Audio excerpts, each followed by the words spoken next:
Can you imagine NBA reporter Survivor?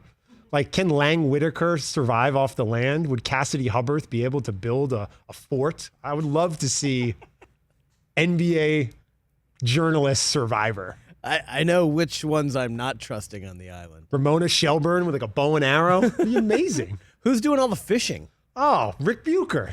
Rick Bucher's just working on his tan. Amin Al-Hassan trying to hunt a squirrel. It'd just be a phenomenal show. I think we just came up with a new show, Howard. I think we need to see NBA basketball journalist Survivor. Who do you think would win that show? I've already lost, apparently. Yeah, no, you're an early exit from the tribe, but who do you see surviving the campfires and winning NBA journalist Survivor? Oh, man. Certainly, probably one of the younger generation, right? Like I'm up there. Like I'm just going to get, thrown overboard real early on. So worldwide Rob, you think, or Count on Vic on Twitter could live off the land? Yeah, exactly. But, everybody does the job a little differently, right? So some people are just real great operators and so would find a way to just kind of connive their way to the end, whether or not they had these skills to survive, right? And that's really what those shows are about. You don't have to be the best at any given thing. You just have to find a way to manipulate everybody else. So, we could get really deep in the weeds on that, and I'd probably offend everybody that I ever worked with in an NBA press room. So, yeah, so I think that's what I'd like to do for the rest of the conversation. You think Rick Bucher can be trusted? I'm just kidding. Ben, Howard. I'm definitely not trusting Buke. He'd turn on me in a second. Howard did not expect to get these type of questions. No. Mike, we were talking with Howard Beck earlier about the idea of NBA journalists competing on Survivor. How do you think NFL journalists would do? Not former players. Well, that would be interesting. I haven't watched Survivor in so long. I can't remember much about it other than they're walking around basically naked and eating bugs. So I don't know that I'd be interested in that. I know from time to time the question comes up about fights and Royal Rumbles and MMA matches, and obviously Jay Glazer would win anything like that. But it would be interesting. I'd rather observe it than be part of it, but it would definitely be interesting. Now I wonder how long Peter King could live off the land. Well, Mike, while we have you here, that's a good question. That's a very good question. You think Mina Kimes would be trustworthy to build an alliance with on Survivor for an NFL journalist? I don't think anybody's trustworthy in an alliance. I remember enough about Survivor that ultimately you can't trust anyone. Trust no one. One-man alliance. Mike, appreciate you checking in, taking some time. Thank you as always. All right, take care. I'm going to go out and buy a bow and arrow and try my luck out. Yeah, I'd love to see Mike have to hunt for his own food. Yeah, it'd be amazing. I'm telling you guys, we're onto something with this. You just get like 8 or 10 men and women who cover a particular sport and have them. Have you ever seen the show Alone? Yeah. Fantastic. That's not Survivor. Alone is for real. Survivor is a good time. It's a game show. Alone, they leave you in the Arctic by yourself. Put Amin Al-Hassan out in the woods alone and have him try and live off the land. I'm in. I'm watching this. Amin can't even survive a Milwaukee dunk tank. Survive a segment on our show you know what I mean? without saying something that's ridiculous will haunt him for the rest of his life. Make sure no one from Phoenix is there if Amin is going to be there. Should you eat these berries or not? Are they the poisonous berries? Well, it's not great at making choices. Could be some good television.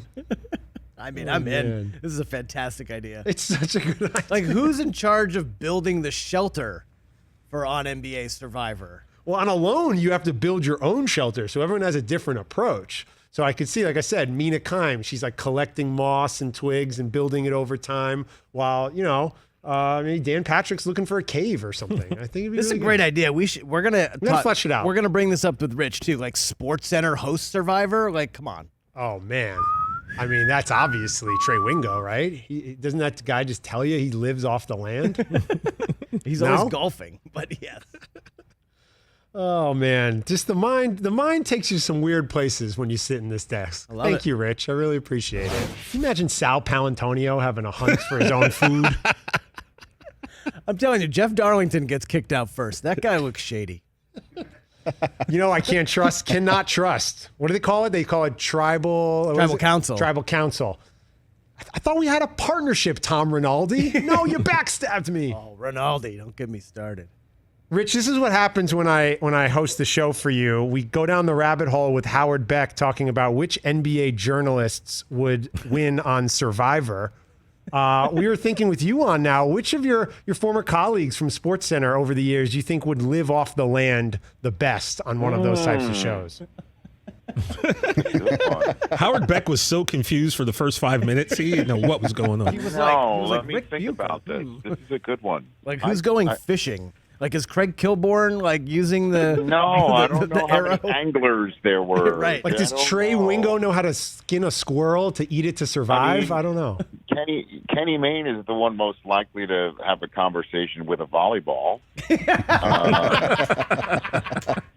Who would live off the land? Like, Robin Roberts is the most likely to. You want an alliance with Robin Roberts, I think. She's trustworthy. She is. She's Robin going to be the Roberts is only trustworthy yes, one on she's that. the only one I'd form an alliance with. You know what? He's a little, soft, but Shap would probably know how to start a fire. He probably would know the history of fire. True. He would probably know about the history of wood and chopping wood to make fire and who was the first person to do it.